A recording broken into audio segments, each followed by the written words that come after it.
नमस्कार दोस्तों। बहुत दिनों से मैंने अपनी कोई वीडियो नहीं बनाई, मगर मेरे कुछ दोस्तों ने और कुछ वेल विशर्स ने मुझे सलाह दी कि अब कुछ ऐसा हो रहा है कि बोलना ज़रूरी है। वैसे तो हमारा देश बहुत सारी परेशानियों से जूझ रहा है, मगर उन सब परेशानियों में एक मुद्दा चल रहा है, किसान आंदोलन। अब कोई इसे आंदोलन बोल सकता है, कोई परेशानी बोल सकता है, या कोई समय की ज़रूरत। हर हाल में यहाँ पे मैं बस एक बात बोलना चाहता हूँ। मैं यहाँ पे वो जो फॉर्म बिल्स हैं उनके बारे में, उनकी टेक्निकलिटीज़ के बारे में डिस्कस नहीं करूँगा, क्योंकि इनके इनके बारे में अगर आपको कुछ जानना है तो इनके लिए बहुत सारी वीडियोज़ हैं, बहुत सारे लोग इनके ऊपर टिप्पणियाँ कर रहे हैं। जो बात मैं बोलना चाह रहा हूँ वो ये है कि मेरी एक शिकायत है। दुख होता है और अजीब लगता है कुछ ऐसे लोगों को देखकर जिनका खेती से, किसानी से कोई दूर दूर तक मतलब नहीं, मगर वो लोग भी इस आंदोलन में, इन फॉर्म बिल्स में कमी निकाल रहे हैं और किसानों के इस आंदोलन को अलग अलग चोला, राजनीतिक चोला पहना रहे हैं। कुछ लोग इनको देशद्रोही बोल रहे हैं, कुछ लोग बोल रहे हैं कि इनका राजनीतिकरण किया गया है। ये बात हम किसानों पे क्यों नहीं छोड़ देते? किसान वो है जो दिन रात मेहनत करके आसमान का रंग देखकर मौसम का हाल बता देता है। वो बता देता है कौन सी फसल कब पकेगी, कौन सा फल कब टूटेगा।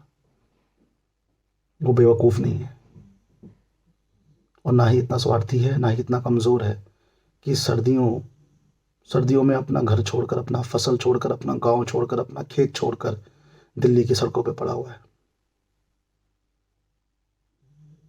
आपसे और हमारे से ज़्यादा जानकारी है उसे इन बिल्स में क्या है।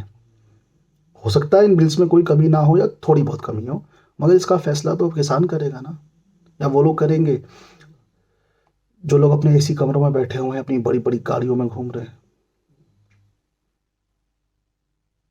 जब किसी वकील को दिक्कत होती है, किसी डॉक्टर को दिक्कत होती है, या फिर किसी विद्यार्थी के समाज को दिक्कत होती है, व्यापारियों को दिक्कत होती है, क्या ये लोग अपना प्रदर्शन नहीं करते हैं या इन्हें नहीं करना चाहिए? बिल्कुल इनका हक है, हर समाज के तबके का हक है।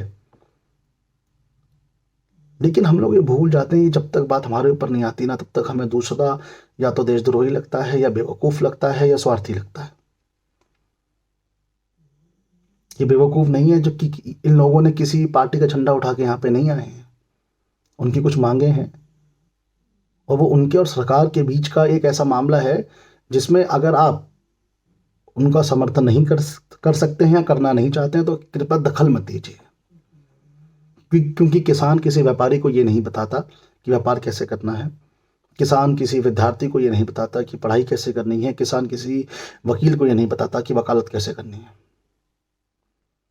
तो इसलिए अगर आप उनकी कोई सहायता नहीं कर सकते हैं तो कृपया उनकी आलोचना भी इस तरह से मत कीजिए। और बड़े अजीब हैं वो लोग जिनको इस आंदोलन में राजनीति दिख रही है।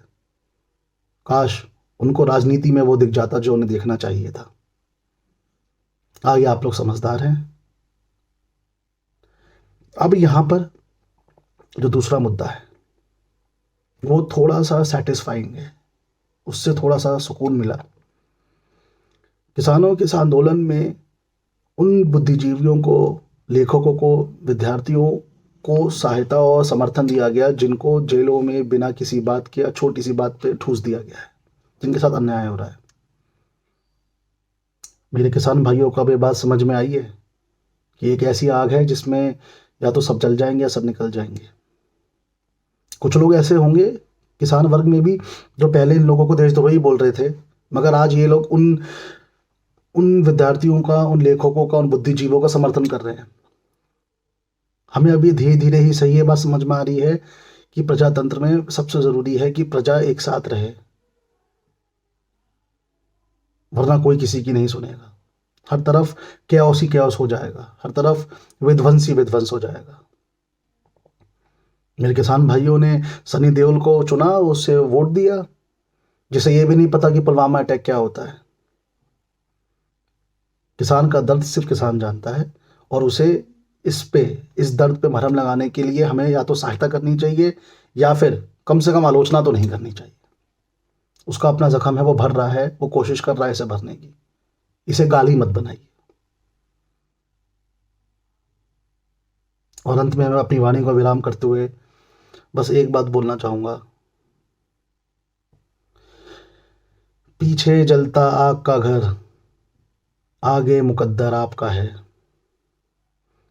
पीछे है तेज हवा का झोंका, फूस का छप्पर आपका है। उसके कत्ल पे मैं भी चुप था, मेरा नंबर अब आया। मेरे कत्ल पे आप भी चुप हैं, अगला नंबर आपका है। धन्यवाद।